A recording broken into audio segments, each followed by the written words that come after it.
Covid নিয়ে এখনই আতঙ্কিত হওয়ার কোনো কারণ নেই, প্যানিক হওয়ারও কোনো কারণ নেই, এটা নিয়ে ভয় পাওয়ার কোনো কারণ নেই।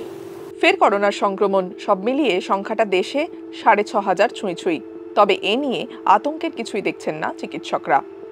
পশ্চিমবঙ্গে 747 জন করোনা আক্রান্ত।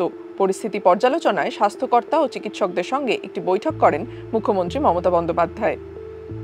আমরা প্রত্যেককে ইম্পর্টেন্ট যারা জড়িত, পঞ্চায়েত থেকে শুরু করে, আরবান থেকে শুরু করে, মিউনিসিপ্যালিটি থেকে শুরু করে, ডিএমই থেকে শুরু করে, ডিএইচএস থেকে শুরু করে, বিশেষ করে এই ডিজিজের ব্যাপারে যোগীরাজ থেকে শুরু করে আমাদের health department, MSME department, police department, সকলে, চিফ সেক্রেটারি, হোম সেক্রেটারি, আমরা সকলকে নিয়ে কলকাতা কর্পোরেশন থেকে শুরু করে পঞ্চায়েত, রুরাল সব ডিপার্টমেন্টকে ডেকে মিটিং করে আমরা প্রস্তুতিটা সেরে রাখলাম। ফার্দার যদি হয়, আমরা আশা করছি ওই প্যান্ডামিক আর হবে না। সতর্ক আমাদের থাকতে হবে, কোনো প্যানিকই ক্রিয়েট করা নয়। যদি বাই চান্স সেরকম কিছু হয়, আমাদের প্রস্তুতি তৈরি থাকবে। কিভাবে সাবধান থাকবেন?